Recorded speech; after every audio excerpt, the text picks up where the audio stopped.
today. Thanks for having me on. Really appreciate the opportunity to chat with you. Yeah, Tom is a YouTuber. His link is in the description if you don't know him, but I'm pretty sure that most of my audience already knows you. So, but for those who might not, will you tell me what your YouTube channel is about? I sell bathtubs. Oh, how fun. It's a phenomenal job. It gives me lots of views. Occasionally getting some debates, but mostly bathtubs. So, what prompted you to start your channel?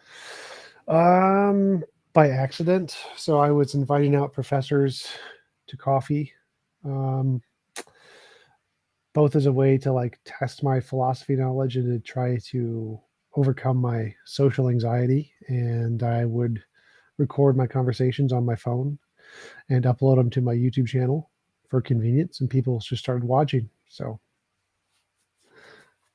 mostly just random luck. Very cool.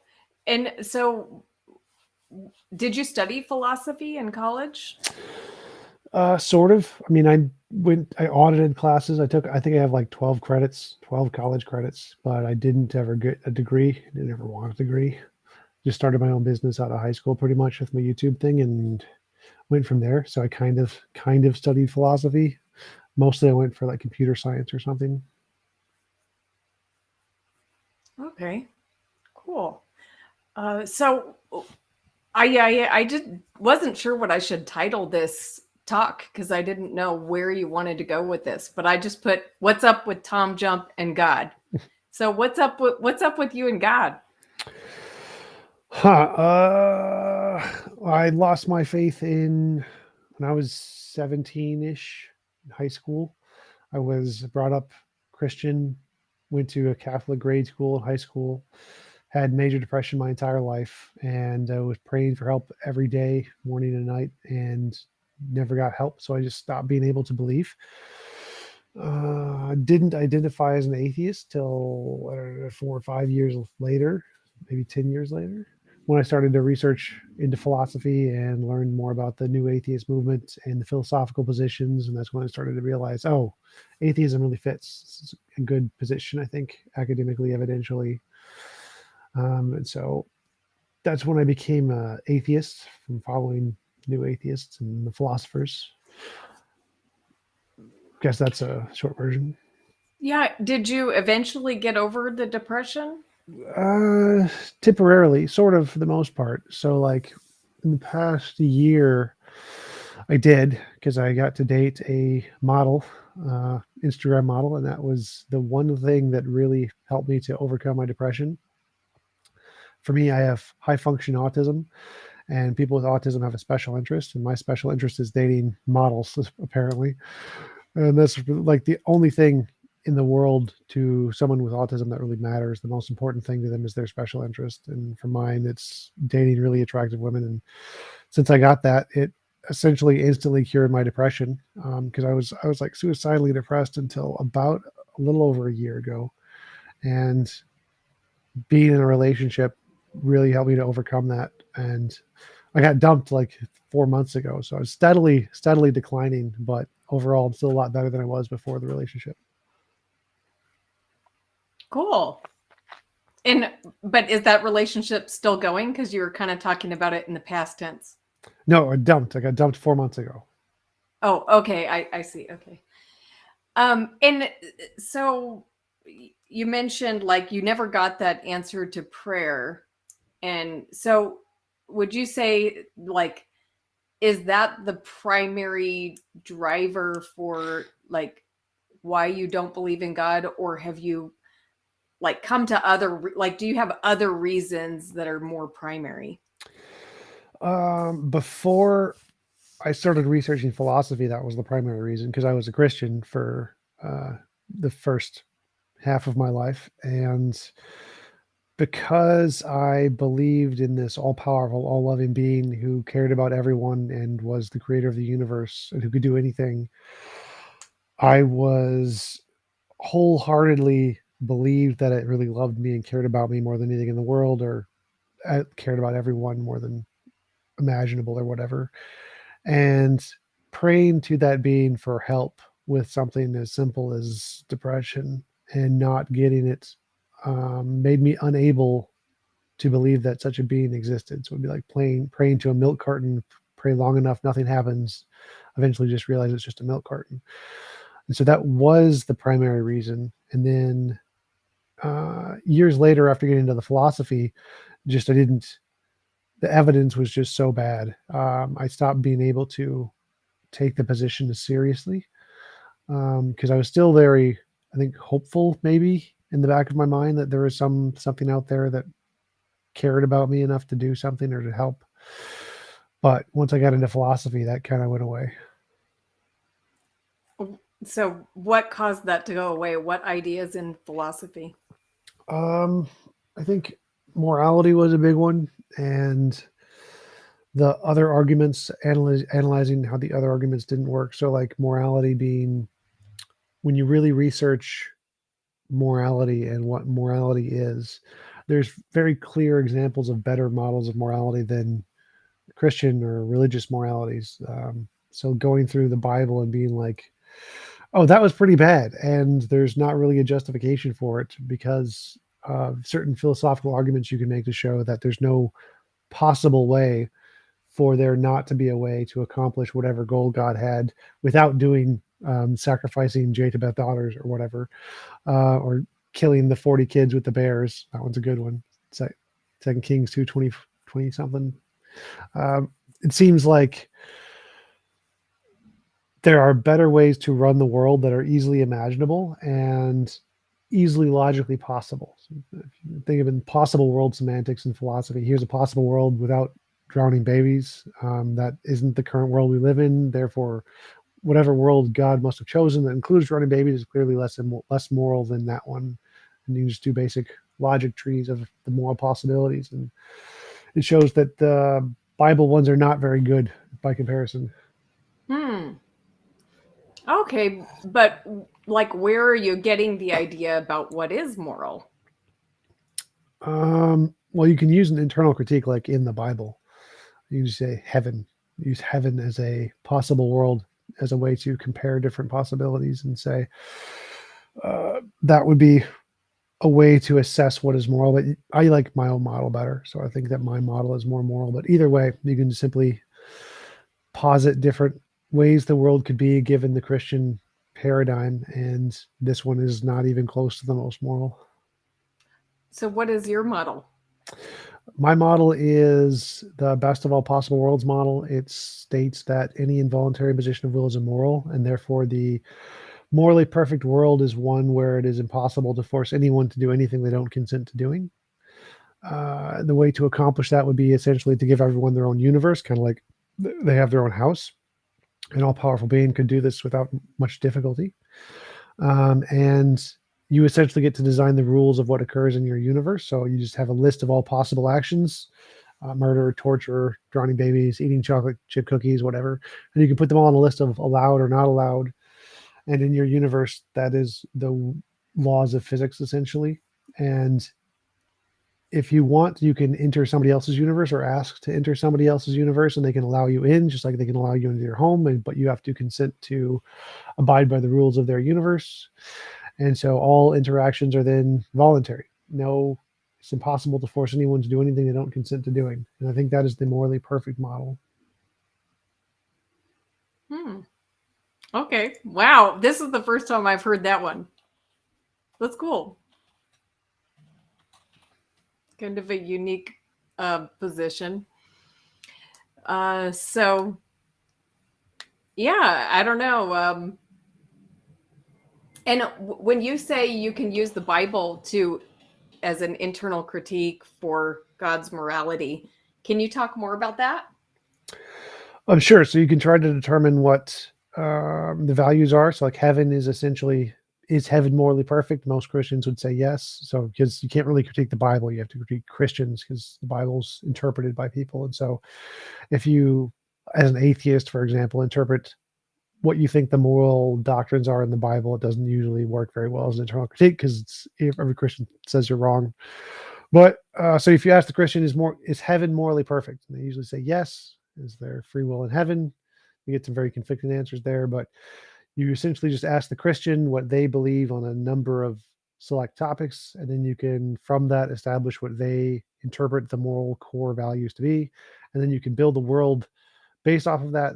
Imagine what heaven would look like to them, and show how it's easily possible God could have created that without creating bugs that eat out the eyes of babies.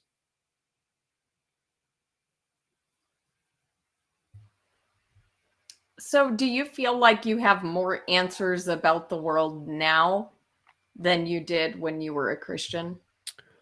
More answers. Depends what you mean. I mean, in some ways, yes. In some ways, no. Like, I think I'm more happy to admit I don't know on topics. Before, I would always be able to make up an answer. God did it because, which I don't think qualifies as an answer anymore. But there are, now that I'm more well acquainted with philosophy and science, I do have more literal answers to questions that we do have answers to. And I think that I've a better grasp of like physics answers, like the fine tuning argument, cosmological argument, what caused, what is a better explanation of the origin of the universe and the fine tuning of the universe. I think we do have better answers to those questions. So partially yes and partially no. Okay. There's a question. There's a couple questions here in the chat. One of them is related to what you were saying about your morality model. So for T-Jump, what justifies the requirement for consent and voluntarism? I use the scientific method, so essentially follow the evidence wherever it leads. And so when analyzing morality, what we do is we look at the moral intuition and moral progress, the moral dilemmas, philosophical problems in morality, and try to map out the evidence on a graph, essentially, and plot it out, and draw a line to connect the points to see where it leads, try to describe a principle that describes the points, and then try to infer from that principle what could ground it. And so instead of trying to start top down and then start with a thing that we think could ground it, we go the evidence route and follow the evidence and try to infer things from the evidence first.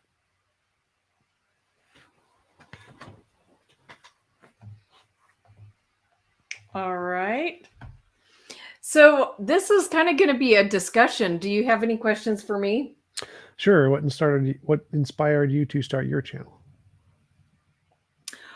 Well, I've always been an evangelist. So a few years back, it just seemed like a good opportunity to be able to share the things that were on my heart with a broader audience. So I just started making some short videos, and then my channel kind of morphed into what it is today. So it's taken a little bit of a strange turn. I was not expecting when I started that my primary audience would be atheists, but it's an interesting surprise. And how did that turn happen? Is it Doug's fault? Just blame Doug. 100% Doug's fault. No, but well, okay, at the beginning when I started my channel, nobody was watching it. So I put ads on my videos for a time, like, where I paid for it to be advertised. And like, it was just going out to anybody. And I was getting tons of comments from atheists who weren't really watching my videos. They were just taking the opportunity to just be like, Christians, but I started responding to them. And then I ended up getting like in long conversations with them on the chat. Sometimes the conversations would go on for months. And so my channel somehow, like, I don't know, it was attracting a lot of atheists that were continuing to comment and sometimes watch my videos. And eventually I ran into Digital Gnosis Nathan, on I guess I ended up seeing his testimony video. So I thought he was a Christian. And I wrote to him and I said, "Oh, I really liked your testimony video. And he said, oh, well, that's nice, but I'm not a Christian anymore. I'm an atheist, or I'm an agnostic now. And so I asked him if he wanted to come on my channel for an interview. And that was the first interview I had ever done. But I would say it started, and then once I talked to him, then I talked to another atheist on my channel. And then that's kind of how it shifted. I started getting contacted by more atheists saying, hey, can I come on your channel and tell my story? And so I was just kind of like rolling with it. You know, if somebody wanted to come on, I'd let them come on. And I started getting complaints from the Christians on my channel because at that, you know, my primary audience at that point was just a small group of Christians, not a large audience, you know, but, you know, they were complaining, why are you letting these atheists talk so much? You shouldn't be doing this, you know, and eventually most of the Christians left my channel. So, you know, and for me, that was fine because I really never was attempting to reach out to Christians. I was really more doing this for those who either have never heard the good news about Jesus or who are currently lost. Cool. And that's interesting because I mostly interview Christians, and as an atheist, and you're a Christian, you mostly interviews atheists. What have you learned from interviewing atheists? Well, I guess I would say I've become a lot more compassionate toward them because before I really started talking to atheists, I just kind of thought of them as just evil people mostly. I mean, so I guess I've kind Ouch, I'm hurt. Oh my God, I'm going to cry. So not only evil, but also ridiculous. Like I you know, just felt like atheism was like the most irrational position, and like nobody rational could be an atheist. And I guess Also now true. What's that? Also true. Really? You think it's irrational? No, it was just a joke. But so anyway, I think I've grown in compassion because I think there's a lot of people who sincerely would like to believe in God, but they have reasons that make it difficult. And I've also, you know, talked to a lot of people who've been very thoughtful about this. So I no longer think of it as completely irrational. It's still, in a way, incomprehensible to me, but simply because I've always been aware of God's existence. And so it's really hard for me to like make that jump into somebody's shoes who can't see what I see. But, you know, I no longer think of it in quite the same way that I did before I started talking to atheists regularly. And why do you think you said it's incomprehensible because you see God in the world? What do you mean by that? Why is it incomprehensible to understand the atheist position that people don't see God? Well, like I said, I have come to understand it more now, but still, to me, when I look around at the world, I think general revelation is powerful, even without the Bible. Just being able to see the created things, the sky, the trees, look at the trees, guys. Just Can we clip that? the Just beauty. clip that one. Yeah. So just the created things, and even just human beings, animals, that kind of thing. It's just always been clear to me that there is a creator. But why do you think those things convince you or increase your confidence that there is a creator? Well, because I never observed these type of things spontaneously appearing or assembling themselves. And so I think it's kind of a violation of our observations to think that could occur. But of course, you know, these ideas, the way that I'm expressing it kind of includes like my education on evolution and that kind of thing, and being, encountering the ideas about evolution. But I would say even before I ever heard the naturalistic explanation for our origin, that I understood as a young child that, there's a source for life. That makes sense. That's a good starting point for a hypothesis. Like we don't understand or we don't see this happening naturally or randomly. But going from that, how do you get to the conclusion that God did it? And why do you think the method that we use from the scientific conclusion is not as compelling? Well, there are limits to what science can discover, right? And really the question about the origin of the universe, or the origin of matter, or the origin of life, is not answerable by science. So we just, how do I get to that conclusion?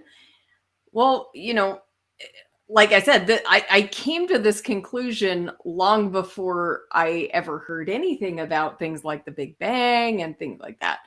So it's difficult to state how I came to that conclusion. I can just best say it was just always an awareness. Do you think that having that awareness is like a good basis of evidence? Because from my perspective, if we have a question we don't know an answer to, the best explanation is going to be the one that says whatever my hypothesis is, whatever I think the answer is going to be. If this is true, here's some predictions we can expect to see, do some experiments, and then see if you get the predictions right. Then if you do, that's a good explanation. But just saying, like, I imagine people in Norway hundreds of years ago, 1,500 years ago, had the starting intuition that like Zeus or Thor did it. It was a part of their culture. But just having a starting intuition that some higher power did these things doesn't seem to be like a good way to actually determine what actually caused them. Whereas I think the methodology of science from the atheist perspective is a very good way to do that. So for example, you said science can't discover the origin of life. I don't think I would agree with that at all. But it seems like if we have two hypotheses, one that was designed by a designer, one that was created by natural processes, and we want to say, well, which one's the better hypothesis? We look at life, very complex. We think cells may take like 10,000 steps to go from just basic building blocks of organisms to actual life. And we want to know, well, how did it get there? Well, science makes predictions. It explains probably, I don't know, maybe 10% of the steps, but not in order. We just pick any of the one steps. Like, how did the shell of the cell form? Well, we know shells. If this is done by a natural process, we would expect to see a natural process where these shells of cells form, and then we discovered it on clay. Like, the shells, the corpuscles form on clay. And so we've step 300,275 explained by naturalism. But if we look at the intelligent design side, I don't see any of the steps making any testable predictions that we would say, if the hypothesis is true, here's what we'd expect to see, and then do an experiment and see it. I don't see any steps being explained. So from my perspective, because there's a lot of testable predictions that have been explained on the scientific side, and none of them have been explained from the design side. And all most people have is like this intuition that there's something more. And I had that too, so I'm not saying that's a bad thing. It's a perfectly fine way to build a hypothesis. But because that hypothesis doesn't go that extra step to make testable predictions, it seems like the science side is more reasonable from my perspective. Yeah, I can see that. And you said a lot, so I'll try to respond to everything. I think the first thing that you asked is, if there's something we don't know the answer to, then how should we go about finding? And, you talked about looking at predictions and evidence and that kind of thing. But, what I'm saying is that it was never a matter of, I don't know. So I agree with you. If we don't know something, then there's a variety of ways, not just scientific, that we can go about learning things. So there is science, there's other ways that we can learn as well. With our experience, we can learn with, basically, maybe reading bodies of literature. There's lots of ways that we can learn for things that we don't know. But for me, this was never a question of something I don't know. Then you mentioned people in Norway, and maybe believing in Zeus and Thor. And I would say they weren't wrong in their intuition. Now, they may not have had a perfect understanding of who the creator is, but they weren't wrong to assume a creator from what they've seen. And then you disagreed with me on abiogenesis and a naturalistic, and that we don't have a naturalistic explanation. But if we just take our scientific observations up until this point, can we say that life arises from non-living things? Yes. Okay. And where do we get that idea? What scientific observation have we made that shows that life can arise from non-living things? All the predictions I mentioned like one of them, the corpuscles forming on clay. The fact that, for me, any hypothesis that makes predictions and gets those predictions correct is evidence of whatever the hypothesis is. So if I had a hypothesis that magical pixie leprechauns created life or something like that, and I made a prediction, if magical pixie leprechauns created life, we would expect to see corpuscles forming on clay. And we looked and we found corpuscles forming on clay. That would be evidence of magical pixie leprechauns. And so if evolution is a hypothesis that's it formed by natural processes, and if it formed by natural processes, we're going to find specific natural processes in these locations under these circumstances, and then we find them. That's evidence of natural processes creating life. And so for me, whatever your hypothesis is, if it can make successful predictions about the future and tell us things about the world we don't know yet, that's evidence of the hypothesis. And that's what we see in science. We see lots of these predictions that it gets correctly all the time. And there's no other hypothesis that makes any successful predictions. And so the most rational conclusion is that the origin of life is a natural process, because that hypothesis makes lots of successful predictions. Okay, so then are you saying that our scientific body of knowledge, that this would be a true scientific statement that life comes from non-living things? Yes, that is the consensus among all scientists, all scientific fields. Well, I'm going to strongly disagree with that, because I don't think that it's a scientific statement to say that life arises from non-living things. So, as far as I understand, we've never observed life arising from non-living things. Now, we can make predictions, like you say, but if we cannot repeat this in a lab, if we can't show it, if we cannot if we cannot test this, then it's not part of our scientific body of knowledge, right? Oh, no, I'm not. It's like we don't need to directly repeat everything. It's not a part of science. You just need to repeat an experiment, and the experiment needs to have an expected result from. So I don't need to repeat, for example, an earthquake to scientifically test if there was an earthquake. I don't need to repeat a volcanic explosion or a volcanic eruption to know that Pompeii was covered in lava. I can just say, if Pompeii was covered in lava, when things are covered in lava, we expect to see lots of ash. We look at Pompeii, oh, look, there's lots of ash. So this is probably a volcanic eruption.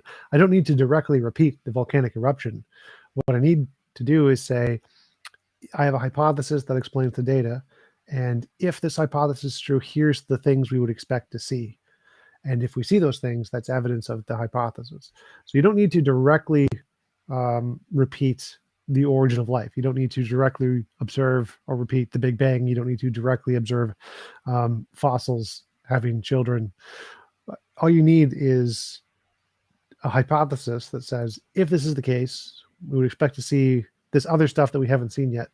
And if he gets it right, that's really good evidence, really, really good evidence that it's true. So kind of like prophecy in the Bible. If the Bible gets prophecies correct, that is evidence of Christianity. And you don't need to show that a direct connection between the prophecies and God, for example. So Doug uses the one example of, if you pray to God with a wet napkin and start it on fire, that's evidence of God. That would be, it would, if you could pray to God, Christian God, and every time you did, a wet napkin would start on fire, that would be evidence of God. Now, obviously, you can't make a direct connection between God's hand starting the wet napkin on fire, but that doesn't matter. You don't need to directly repeat the God's hand part. All you need to do is say, I have a hypothesis. Here's an expected result. If my hypothesis is true, do an experiment, and if you get the result. So there seems to be, like, why don't you accept simply the ability to make successful predictions about the future to be evidence of a hypothesis without directly observing or repeating the core of the hypothesis itself? Yeah, well, I think what's going to happen here, and we could end up descending into a debate about abiogenesis, but the problem with doing that is that our understanding of the facts is so fundamentally different. So, like, your understanding of the facts is that we've shown things, we've predicted things, and we've shown how, like, these different steps could have occurred, right? Sure. Okay. And my understanding of the facts is that we are unable to show how the steps toward life, the steps from non-living things to life could have happened. So because our fundamental understanding of the facts is so different, we would really need to go and, like, be presented with the facts themselves and kind of work that out before we could have a real discussion about it. I do want to follow up on that. I do have a super chat from Udaf. He says, what are her thoughts on Christian nationalism, J5 plus, etc.? I don't know what J5 plus is. J5 plus one. Yeah, I don't know what J5 plus is. Christian nationalism, I think that's horribly destructive. I really think nationalism is destructive. I don't agree with it. I mean, I'm thankful to be an American because of some of the privileges that it affords me. And, but at the same time, I don't, like, think of myself. I don't think that, like, loving America or Americans is more than other groups of people is beneficial for the world. A bunch of people just messaged in J5 plus one is January 6th, but apparently YouTube doesn't let people put in January 6th. Okay. I was confused. I will say January 6th is incredibly frightening, actually. And I really try to avoid talking about politics on my channel, but the entire Trump presidency was shocking for me that people could elect him. It was absolutely frightening, one of the most terrifying times that I've personally lived through. So I'm just thankful that the world is still here, actually. But we survived. A good thing to be thankful for. I mean, also kind of ironic because a lot of Christians want the rapture, so it's kind of an ironic thing to be thankful for. But yeah, well, I don't even know if I don't know if I believe in the rapture. That's interesting. What do you mean you don't believe in the rapture? I mean, it's one idea about, the way that things could end up, but I feel like there's very little scriptural support for it. And it requires interpreting, it requires an entire system of interpreting revelation that is problematic. And like, I feel like at one time in my journey of faith, I felt like I understood revelation. And then I'd read another book from another perspective. And then I think, oh wow, now I understand it totally different. Right now, I can tell you this. I know almost nothing about that book, and I don't really mess with it. So I'm not very Wait, Revelations or the end-timesy. Bible? Just Revelations? Revelation. Yeah. So I really don't get into interpreting that. I'm not very end timesy. And yeah, so that's it. You mentioned that you saw my debate with PhD Tony and Sal. In that debate, Yep. PhD Tony asked, "Do you believe in magic?" How would you answer that question? Oh, most definitely I believe in magic. Yeah. All kinds of magic. So like, Why is that an important question? it's always because I've asked lots of Christians this question, and they always say Mhm. no. They say magic is like an abomination. It is a figment. It's a false analogy to compare miracles or God to magic in some way. And so when you use that in the atheist community, you say it's a comparison between a miracle and Jesus rising from the dead and magic happening. And Christians, a lot of them seem to take offense to that. But then PhD Tony asked this really good question, like, do you believe in magic? Because it's in the Bible, it says magic is real and gives a few Mhm. examples. And I thought it was a really great question. So it's a new thing I learned that's it's not always seen as an insult by Christians to compare it to magic. So it's a new thing I've learned recently.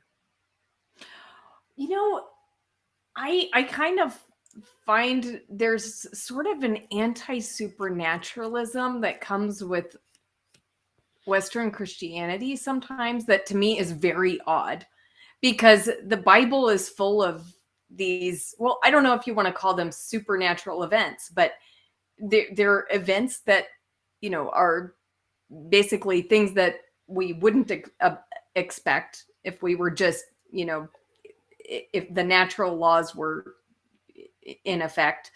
Although one could say, well, God is using natural laws. It's just his law, his power supersedes the normal course of things. So I don't know how people want to define supernatural, but I mean, the Bible is full of fantastic stories that, require something more than what is natural. So I don't really see why Christians would read the Bible and not believe in magic, powers, and the power of God at work today. Like, sometimes I feel like we read Jesus's miracles from the past and we say, "Oh, that's great," and focus on that. But then Jesus is real. He's here now and he still does miracles.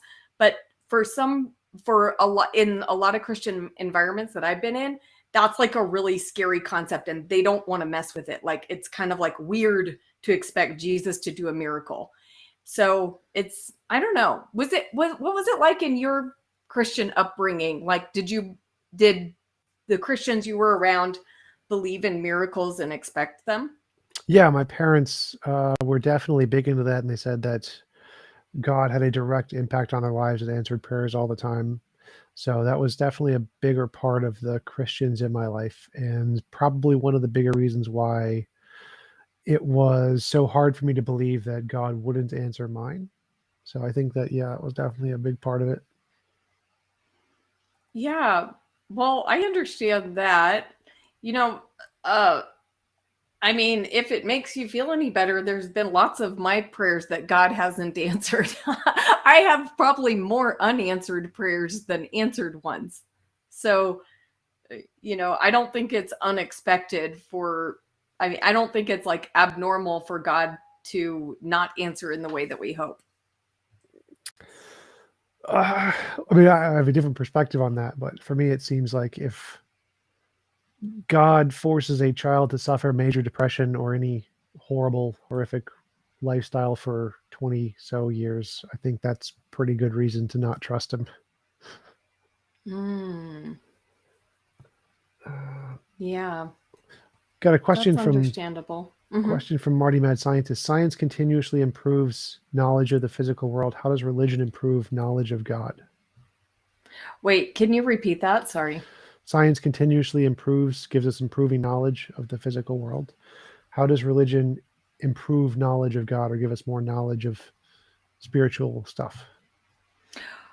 Well, religion can lead us to knowledge of God, or it can lead us away from knowledge of God. And so I would say it depends on what the religion is teaching. And even within Christianity, there are some very bad ideas that I think lead people away from the knowledge of God. So I would not say religion leads people to the knowledge of God. I'd say the Holy Spirit leads people to the knowledge of God, and religion at its best can help assist people. I think it's more asking about progress and knowledge. So, like, there's scientific progress. We go from knowing some set of facts to gaining more set of facts that we know over time. And it seems the analogy is about it doesn't seem like it's possible to gain a more set of facts about religious knowledge or God knowledge. Well, I guess it depends what you consider progress in that area. And so I think we have progressed in ideas in that, like, okay, we've got a history of theologians that thought deeply about things like the incarnation and the Trinity, and and so they have probably refined ideas about God to a degree. But I would say the progress that's important to make is love for each other, growing in love for God and love for people. So, how has religion progressed that? Well, unfortunately, I would say it has kind of a checkered history. In some cases, religion has caused people to live out in love for God and neighbor, and in other cases, it hasn't. So, it's kind of like up in the air. Cool. Sounds like a good answer. I did want to go back to the steps of abiogenesis. So, even if we don't have all of the steps for life, we can see some things like we don't know, for example, how a part of the cell formed. And then we can see, oh, look, that same part is being formed over here on its own without any kind of intervention of a mind. That seems to give a possible explanation to how this could have been done without a mind. So if we see, here's one part of the cell, here's it being made in the world on its own, because you mentioned, like, we never see these things being made on their own in the world randomly. So, but if we do, we say, oh, here's the corpuscle part of the cell being made on its own naturally in the world. That's seems to be a prediction that would be made by naturalism, but not by design. So even if we don't know all of the steps of how life was made, and we can see that this model has made successful predictions, why would we need more than that? Why would, even if it's just like one, as I say, it makes one successful prediction, isn't that more than a model like the God model? And wouldn't that make it more reasonable to accept the model that's made at least one prediction? No, because it's kind of like you don't just need one step to happen and then you've got plenty of time for other steps to occur. You know what I'm saying? Like the kind of thing that is going on in the simplest life forms, you need many steps to happen all at once. And if you don't have those, the life form doesn't exist at all. So you don't just need one step, you need and a series of steps. You need a series of steps that are all happening in concert. And so when we're talking about like the probabilities of things happening, like it just gets astronomical when you start thinking about all the chemical bonds that would have had to occur, and like all of the steps that would have had to happen in concert. So Do you see where I'm going with that? Sort of, yeah. So there's like a bunch of steps that we need to occur simultaneously, and so there's a big problem of how did all of these steps happen at Yeah. the same time to produce life, and then so we have a unknown. Here's this: how did these steps happen? And we have two hypotheses. One is God did it. One is natural processes. And for me, it seems like the only thing that counts as evidence that makes one of these more plausible than the other is which one can predict things about the future. So the naturalist hypothesis says, well, if it was done naturally, we would expect to see this step happening over here. And even if that's just one of the 10,000 steps that needs to happen, that's a future prediction. And if it gets it right, that's one piece of evidence. Now, on the God side, I don't see any pieces of evidence. I just see essentially it's really complicated, it's hard to explain, therefore God did it. But I don't see any point saying a prediction or an explanation about future data or telling us something about the world we don't know yet. It just seems to be like it's really complicated. I can't understand how naturalism could do it, therefore God. Whereas naturalism is saying, if naturalism did it, here's some future knowledge about the world that we can gain from this hypothesis. Here's a prediction. Here's an experiment we can do. We can confirm these things. And it seems like that kind of answer is a better kind of an answer because it tells us about the future. It gives us insight into future data that we didn't know yet.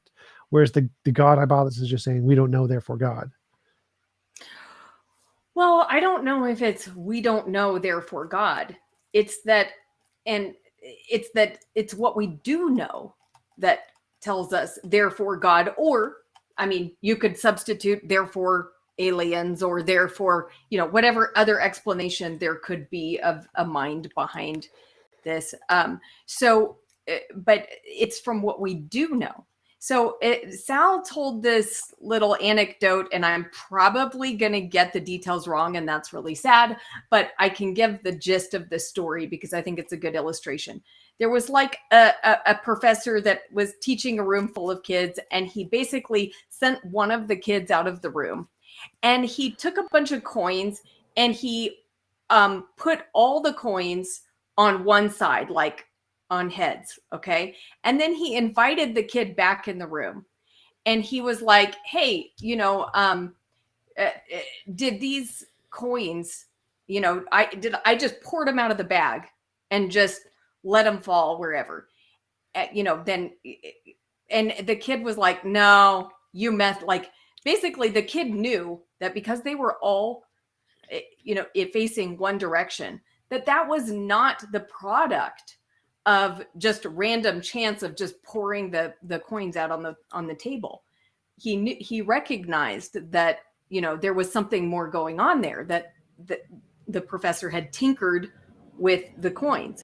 And so I think that's what we can know when we look at the properties of life and we try to envision what life would have looked like, if it, what it would have taken for life to arise by natural processes.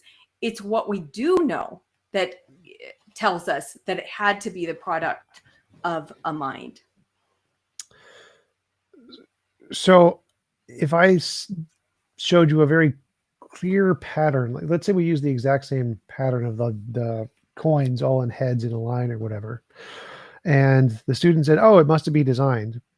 But then I open a door and I show him just an open room of billions and billions of patterns of coins that have all been thrown. Don't you think at that point he would be reasonable to say, oh, actually, that's probably just one of the billions of different coins. You just picked one of them that looked really cool and showed it to me, and I was confused because it looks like a pattern. But really, it was just random chance because there's literally a billion coins over there that have all been in random patterns, and you could just pick any pattern you want, and it's going to look designed if it's like something that's interesting to me. Yeah. So, I mean, and that's where we would have to get into the numbers, which I'm not prepared to do, of how many, like, different coin arrangements would it take to get that type of assortment and to be able to locate it. And so,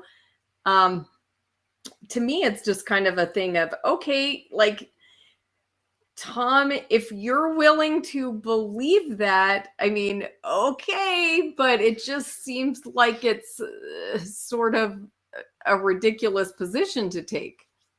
Right. That would just Seems be like there's a simpler explanation.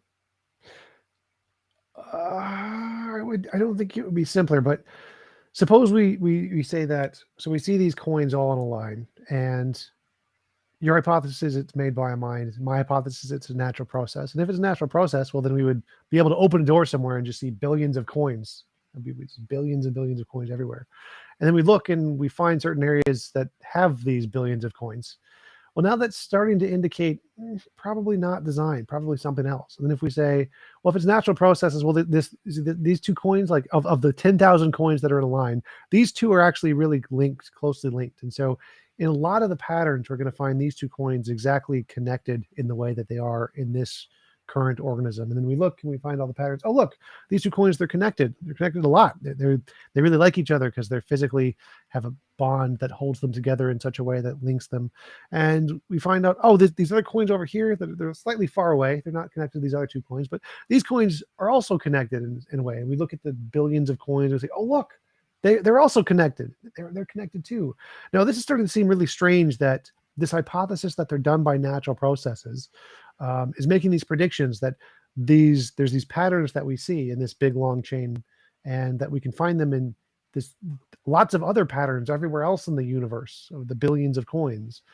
And so it seems like there's progress being made in this one hypothesis, whereas the other one is just saying God did it, and then kind of a stop, kind of not really any progress, no real inference to anything else in the future. So it seems like one of them is making progress and one of them isn't. And for each of these different patterns that we find, the probability goes from it gets lower. Probability gets lower. So if you find two coins that are very often linked together, that means the probability of this long string of 10,000 coins goes from 10,000 to 10,000 or to 9,998. One in 9,998 because the two are linked together. We find these other four coins that are bound together. Well, then it drastically decreases. So it goes 4 times less. And so for each pattern we find in nature, the probability goes from some astronomical number to a slightly smaller astronomical number. And as we continue to find more and more and more patterns, the number continues to go down. And so of the two hypotheses, the naturalistic one, every single day or week or month or whatever, we're making progress in science and the number continues to go down. It's been trending down for the past 100 years or so in the field of genetics, whereas the God number has made no progress at all. And so it seems to me that of the pattern, the field making the progress is the one that's the naturalistic one. And so that seems to be a really good reason to think the naturalistic one is the right one, because it's making progress. And the way progress in science goes, it's fairly continuous in every direction. Mm-hmm. Now, do you see science as the only way or the best way to obtain knowledge? Of the external world, yeah. Like, I think that anything that can differentiate imagination from reality counts as evidence. And the best way to do that for the external world is novel testable prediction, so science. I don't know of any other method. If you could tell me one, that would be great. I know that we can do conceptual things like 1 + 1 = 2. We don't need science for that. So there's conceptual methodologies that can differentiate imagination from reality. But when applied to reality, like differentiating, is this just a part of my imagination, or does it describe something in the world, a correspondence to reality? I don't know of anything else other than novel testable predictions that works. Do you? Well, I mean, yeah, like I think there's lots of ways to obtain knowledge that does not rely on, science. I mean, if you love someone, you don't find that out scientifically, right? That's,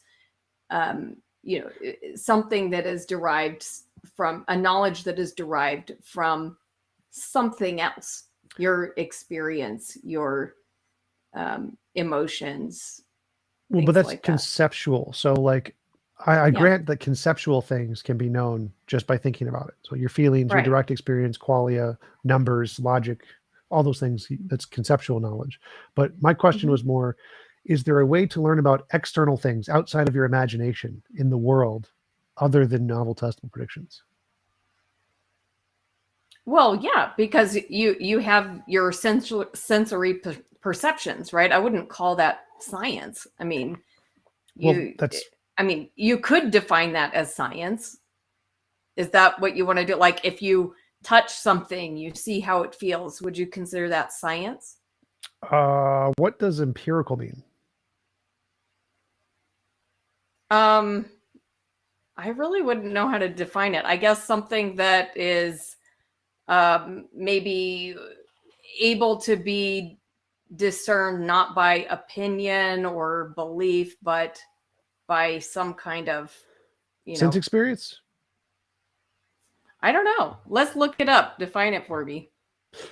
Typically, it's observed or experienced rather than through pure logic or reason. So yeah, you were pretty close there, but empiricism, empirical research, it's usually things observed through sense experience. So those are typically the foundation of the empirical method is sense experience. That's what makes it important. Okay. So are you saying that our sensory experiences then are part of the, like, it's part of what you're calling science? Okay. Yes, empirical research, empirical data, science. It's like the thing that science does. It's called empiricism normally. From the religious people call it empiricism normally. Is empiricism, are you an empiricist? Or all you accept is empirical data? It's normally what they use instead of, also along with scientism and those kinds of things, just means empirical. Mm-hmm.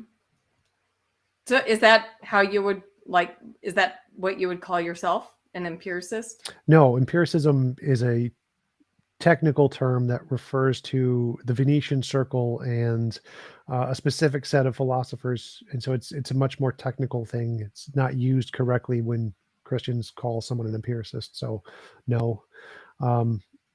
But the sentiment that the Christians are using, that do I prioritize sense experience and empirical data? Yes, absolutely. I don't know of anything else that gives us any information about the external world.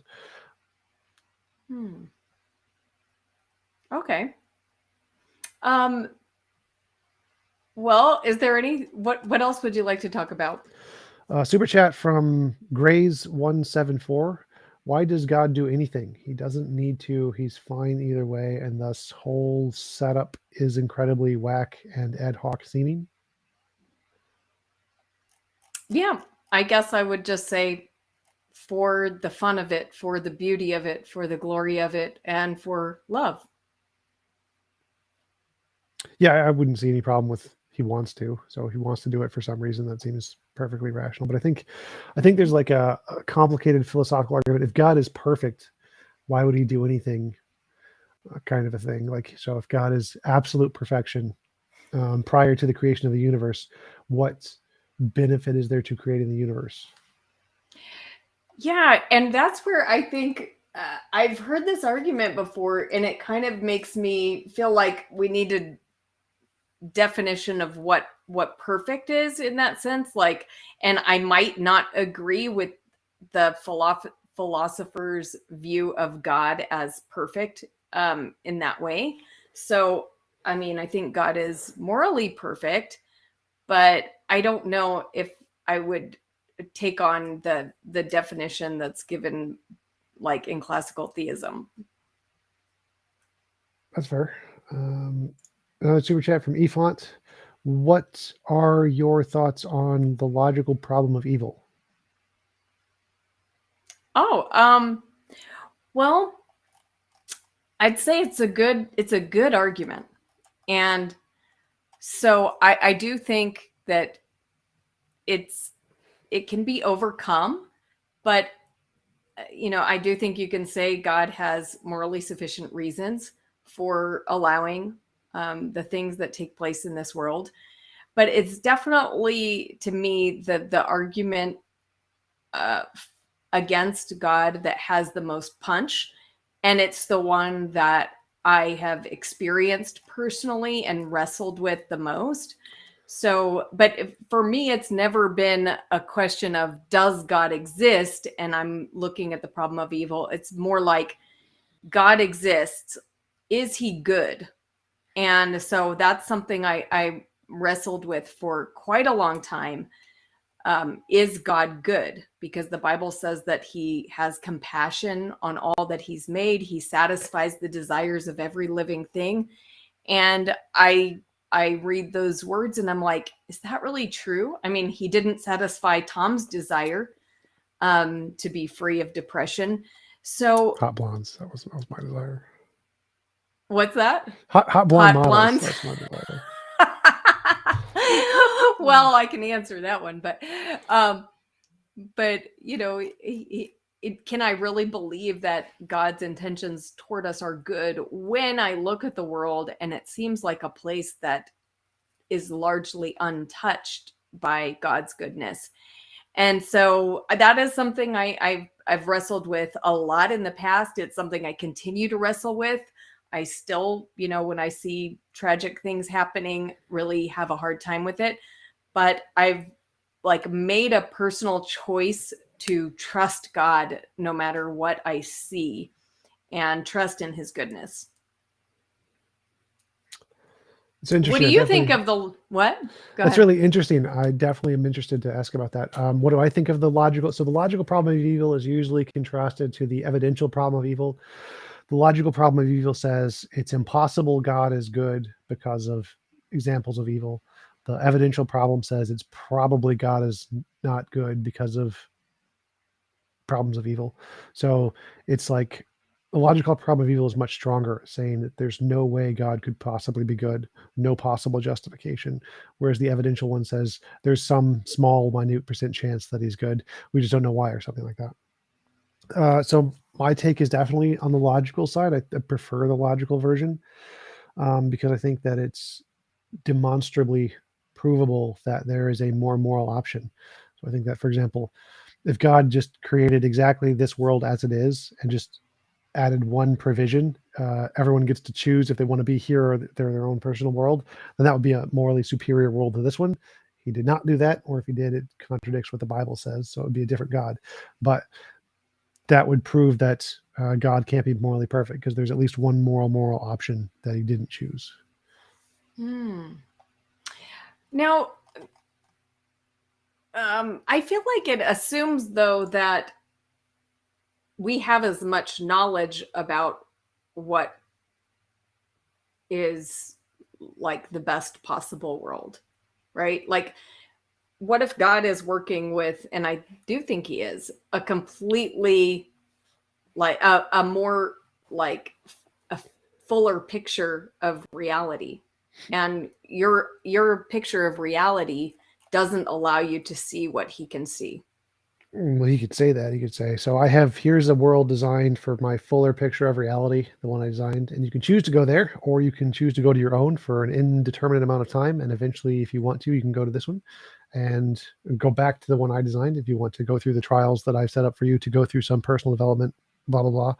And so he can give you the option to, whenever you're done playing in your own sandbox, to come to his world. And or you can just be like, nah, I'm good. I'm good with my video games and hot blondes. And just adding that one provisional option of you can choose to enter this world instead of forcing people to do it without their consent would make it a more moral option.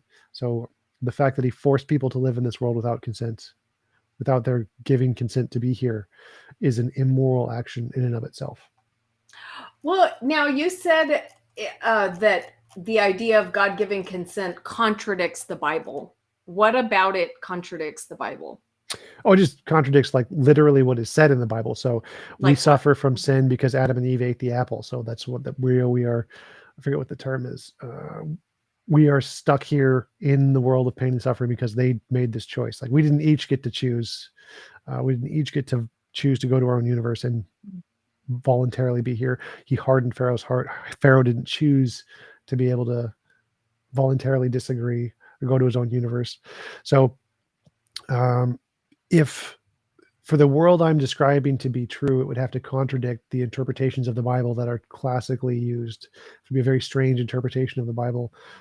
Prior to any of this, God gave you the choice and you chose to be here. That would have to be added in somewhere. Okay, because I mean, and by the way, I don't like believe in the idea that God gave us consent, but I'm just trying, when I think about what the Bible actually says, I think it might be agnostic on that topic, because you could still be affected by Adam and Eve's sin, but still have consented to enter the world in that state. Yeah, but I think there's certain parts that are specifically contradictory, like when he says that um, the hardening Pharaoh's heart is a good example. So if he literally says he's going to stop Pharaoh from being able to choose, that's a direct contradiction there. And there are other examples I've come up with, but I haven't had that conversation in a while, so I don't remember them off the top of my head. Right. But how does God interfering with Pharaoh's will while he was here on earth determine what happened before Pharaoh entered the world?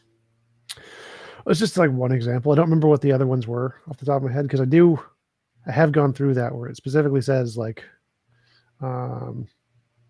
how it determines what human souls do and where they go. It doesn't include the option of choose to opt out and go to your own universe anywhere in there. It's pretty explicitly not said, and said against in many cases, but I don't remember them anymore because I haven't debated that topic in like 5 years. Okay. Do you have some more All super right. chats? Grays 174 asks, how upset would you be if Calvinism were true? Well, God can be whoever he wants to be. So if the Calvinist God is true, okay. But I think Calvinism is problematic and results in a view of God that I don't think is accurate. And so I think Calvinism makes God a bit of a monster. And so I really don't think that that's the correct view of God. And P. Bot Thulu asks, deity is morally perfect. Deity drowns babies. B-E-H, babies. Question mark. Those seem like a contradiction. You know, it's amazing to me how often this particular event in the Bible gets brought up, this the flood event. You know, I've read the flood story for years. I never read into it any moral problem with God's actions there, and I still don't. So it's very interesting to me that people have focused in on God's actions in the flood event. Now, God has killed a lot of people, right? I mean, look, you know, you can look almost anywhere in the Bible. You don't have to go to the flood. You can go to a lot of different places in the Bible, and God is killing people. And, you know, the way that I see that is he is God and he has the right to decide who lives and who doesn't. And if he kills you, then he has a good reason to kill you. And maybe it's for love for others that he has decided to kill a certain set of people. So I know that really is going to scare a lot of people, because, you know, that's like kind of saying, well, oh, then how do you know all you Christians aren't going to turn and like, slaughter a bunch of people? And I hope Christians don't do that, because I don't think that that is something that God would command in this age of grace. But, God has the right to kill. What do you think about that? I think if there is even a logical possibility of doing something less bad, and if he doesn't do that, then he's immoral. So like, it's kind of like, I like to use a doctor analogy. If there's a doctor in the 1800s and you've been shot in the leg, the doctor's going to cut your leg off because that's all he can do to prevent sepsis and infection, and you're going to die if he doesn't do it, and that's the best chance you got. If a doctor today with modern technology cuts your leg off, you're going to sue him for malpractice because he can just give you an antibacterial shot and save your life, and he doesn't need to cut your leg off. So he's causing you undue, unnecessary harm, given the technological capabilities of the doctor. So if God has the ability to do even one thing slightly better and doesn't, he's immoral. So this is where poof or drown comes in. I'm sure Doug has probably asked you this. If instead of drowning all of these babies, because I assume you grant that we're probably babies on the earth at that time period, I'm fine with assuming that. Okay, so there were babies on the earth, and God decides to cover them in water and suffocate them to death in one of the top 10 most painful ways to die. The top 10 casual, there's a lot more painful ways, but casual ways to die. As opposed to poofing them or just teleporting them to heaven, like S.J. Thomason said. That was a good one, changing their location. This seems like it's very easy to understand there are logically possible ways to make this less immoral. And so the fact that there is a more moral possibility there indicates that God must be evil, because he's kind of like the doctor in the 1800s, or a modern day doctor who cuts your leg off when he could have just given you an antibacterial shot. Well, I think there's a lot of assumptions about what occurred in the flood that we don't have the details of in the flood story. Now, it would be different if it said specifically, and all these babies were writhing in agony and just gasping for their last breaths, and they were crying and wailing. But we actually don't have anything like that in the flood story. So we're assuming a lot of things, including that there were babies. Now, I'm willing to grant that there were babies, okay? But that is, something that is not mentioned. So we're assuming that, there were babies, and that's pretty natural to assume. But you're also assuming that those babies suffered. You don't know what God did in that moment. Maybe he did knock them all unconscious before they drowned. Maybe he so touched them with his presence that they didn't even experience the suffering. And we have testimonies of martyrs who experienced that, who, even though they were enduring torments, it seemed like nothing to them because of the presence of God. And they were smiling, went to their death smiling. So I think there's, even a biblical precedent for God, making death less painful for people. And so, I mean, I don't necessarily assume that the babies suffered, but I mean, I certainly would rather, poof a baby than drown a baby if I had to get rid of it. So, clipping that part too. Just going to add that to the Pine Creek clip list. So that brought me back to your other statement earlier, where you said that no matter what God does, you're going to trust in him, that he's moral and perfect. Yeah.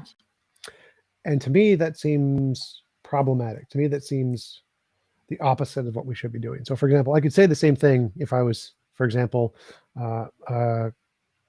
SS Nazi soldier or whatever. I could say, I'm going to trust in Hitler, and I believe he's doing what he's doing because he really loves us and he's trying to protect us from the heinous Jews and their evil Jewishness. Right. And so all the gassing all of the babies he's doing that in love, and he gave them tranquilizers before. There's nothing in Auschwitz says they didn't give them tranquilizers before, so maybe they just knocked them out before so they didn't suffer. But you can always say that, but is that really the rational interpretation of what's going on? Or probably not. Well, my decision to trust in God didn't come from like inexperience or lack of knowledge. It came from my experience with him, from the testimony of who he is in scripture. So my trust has a basis beyond just blindly following a leader. So what's the difference there? So like, to me, when I hear that, well, I hear the what same I mean thing is like, okay, if I was going to, God forbid, trust Hitler, what would cause me to trust Hitler?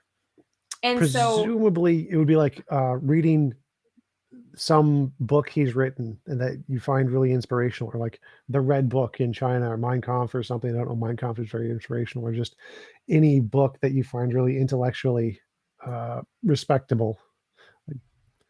Right. That's assuming that's probably the only personal visions or something. So to try and to I make guess an analogy, he was pretty influential because a lot of people did trust him. So I've never read Mein Kampf, but maybe people chose to trust in him based on that.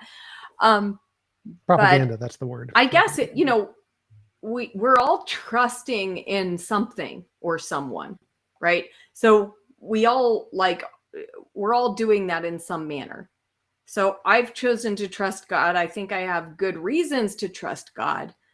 You know, I don't see a better option. Do you? Yeah. What's the better option? Question and test and follow the evidence wherever it leads. So, like, if I see a story of a being or a super powerful dictator who had infinite food resources, but instead of giving the food and feeding all of his people, he decides to kill a lot of them. He's going to Thanos them. He's going to Thanos them out of existence. It seems like the rational interpretation there is he's bad. He's not a good leader, probably a bad leader.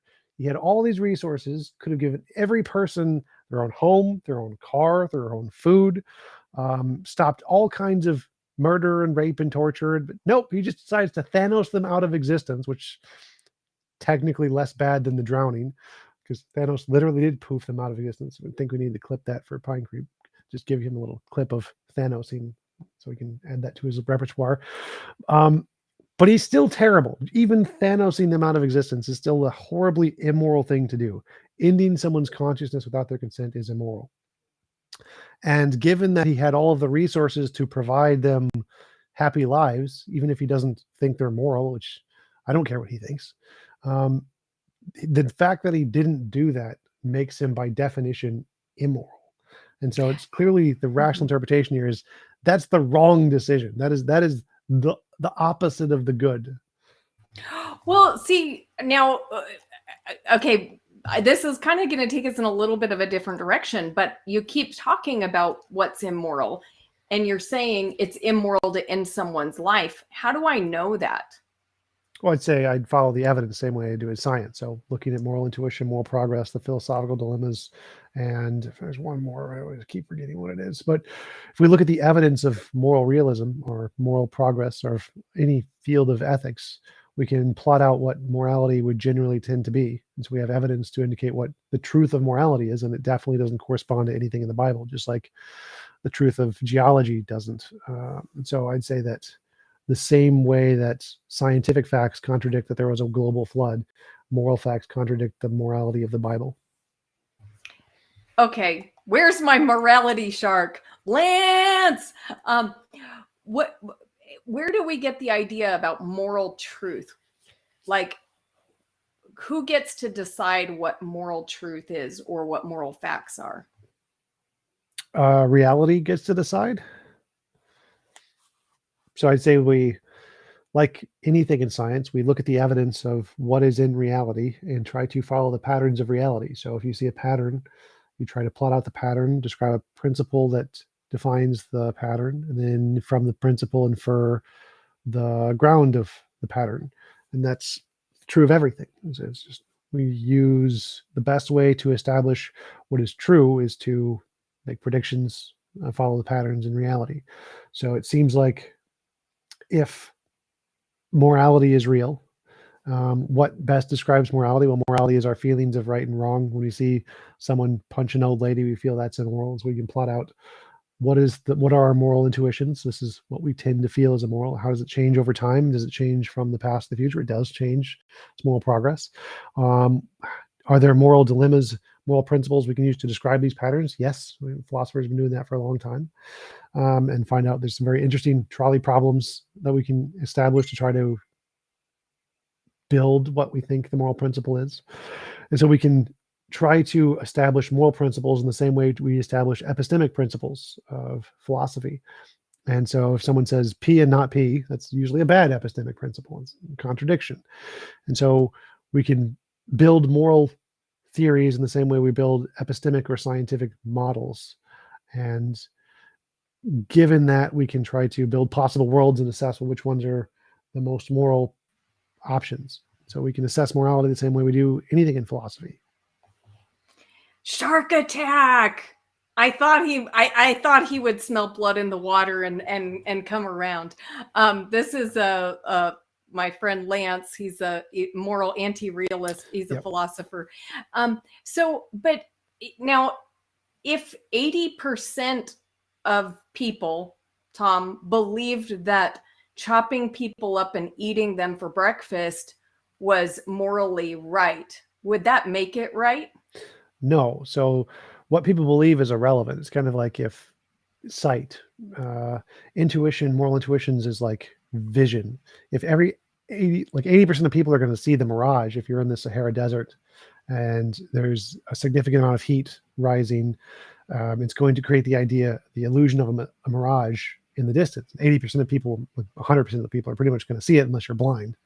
That doesn't mean the mirage is there. What matters is the novel testable predictions. We can say, if it's a mirage, we can make some predictions that if we go over there, nothing's going to be there. We test it out. If it's real, we would go over there and see, oh, look, there's water. There's an oasis. And so we can make predictions about the patterns that we're going to see and interact with in the future. And that's where we get the evidence of if it's real or not.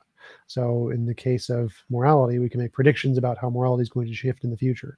So it seems like morality in human nature changes all the time. Women's rights, LGBT rights, Indian slavery, animal rights, veganism, all kinds of things. It seems like as humanity progresses, we become more and more moral, and we diverge more and more from the morality of the Bible.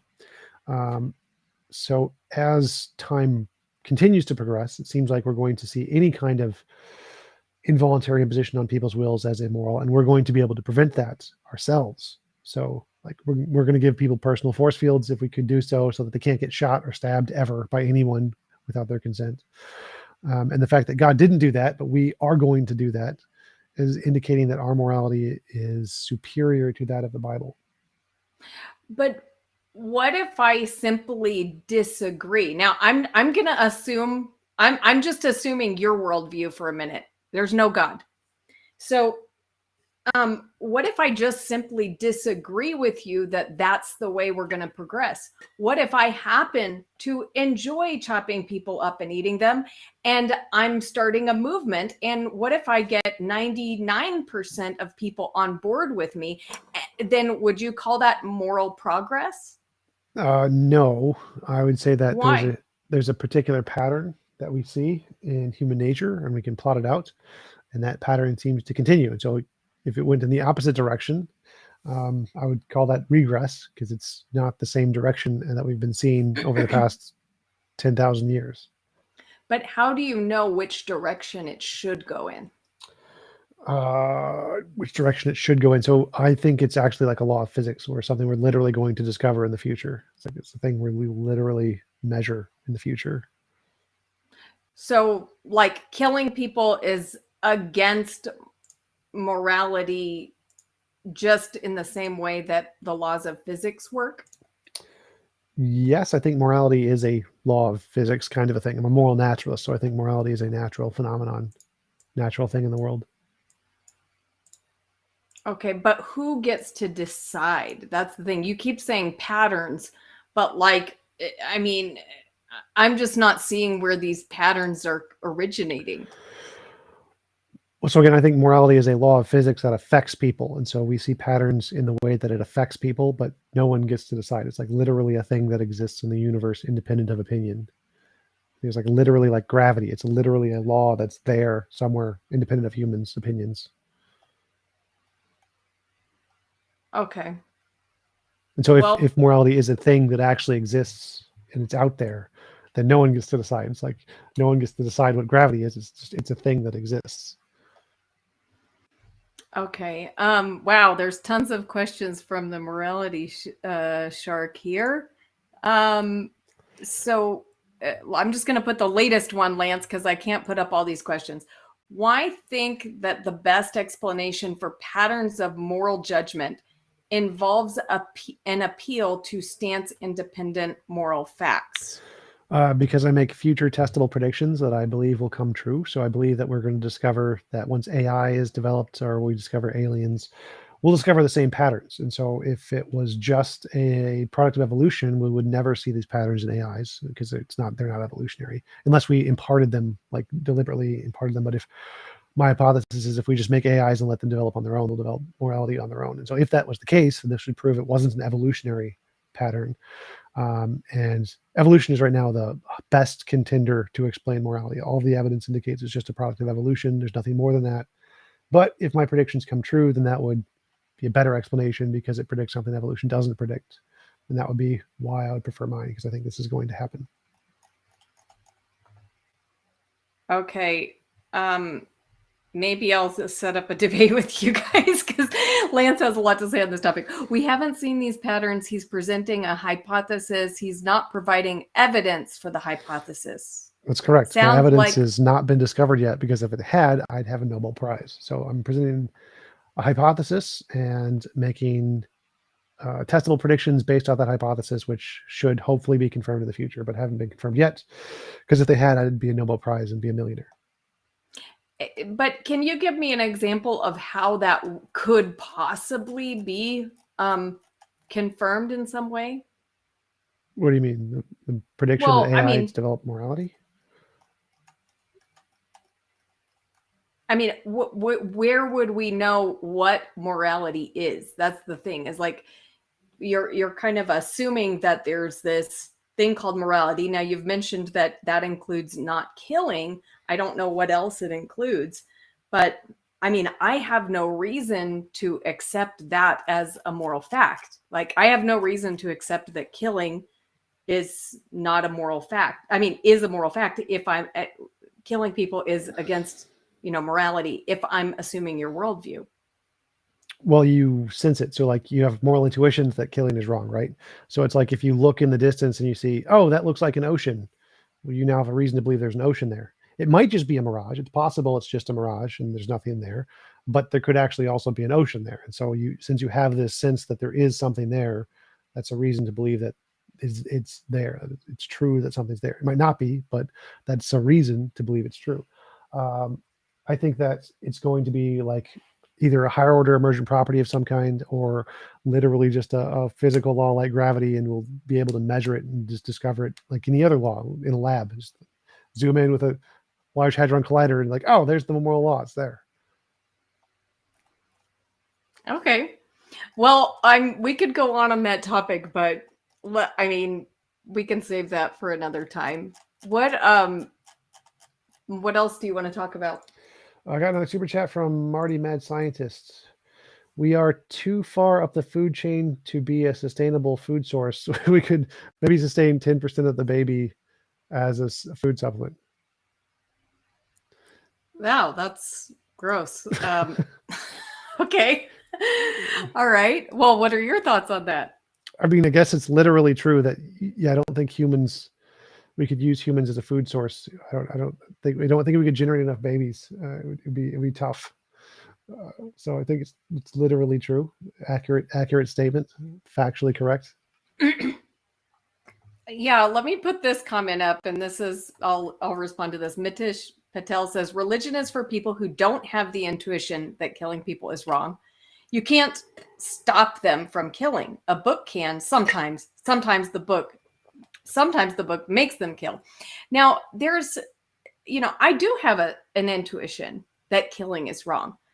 But if I adopted the worldview of many of the people watching, then I would try to fight that intuition, because I would wonder where that intuition might stem from, and if it's really the best, if it's really beneficial to have that intuition.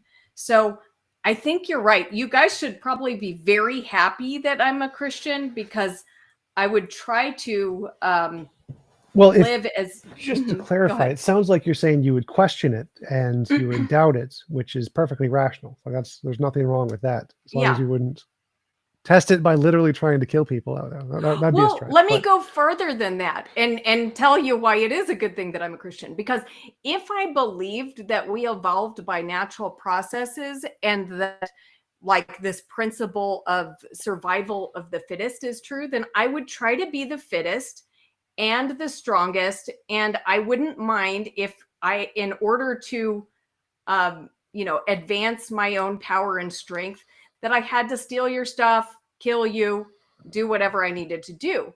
So that, to me, that would be living consistently, because some people might say, well, but we all work together better if we just get along and be nice. But I mean, if I look at human history, that doesn't really bear out, right? Like the people who, seize power for themselves and kill a lot of people end up like living the high life, right? So, I mean, how would what would be the most beneficial thing to do if that worldview is correct? I think it might be to kill people and steal their stuff. Well, if by beneficial you mean for yourself, I mean that this is exactly. literally the case, even if you're a Christian. So like Joel Osteen. What's that? Well, even if like the way the world is, no matter what the way the world is, the most beneficial thing, if you could be a dictator, would be to be a dictator. You would, even if Christianity is true, it'd still be beneficial to be a dictator. You still get all that stuff, and you could pray for forgiveness when you're done. But so. Well, actually, no, because if Christianity is true, then it's best to be the servant of all, like the Lord is, and to love all people, and to enter into, what it means to be an image bearer of God, which is expressing love for God and others. And so, so how is Buddha doing right now? Where is Buddha?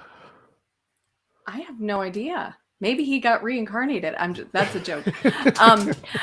Clipping that section out. That's a good section. No, I don't believe in reincarnation, guys. But I don't know where Buddha is. Where do you think Buddha is? In the ground as worm food, I believe. But given the Christian doctrine, I think he's probably in hell. And given how many very moral individuals have devoted their life to being loving and caring based on the Christian doctrine, would probably be in hell. I think that also is a strong contradiction to the morality of the Bible. What do you mean many people that have given their lives to being loving and caring would be in hell? First of all, I just want people to know, I don't believe in eternal conscious torment. I don't believe in this fiery place of ongoing judgment called hell. I believe in destruction, annihilation. That's what the Bible talks about hundreds of times. Life versus death, not heaven versus hell. But speaking of that, why do you think that there are loving, kind people who would end up being judged and condemned by God? Because they reject Jesus.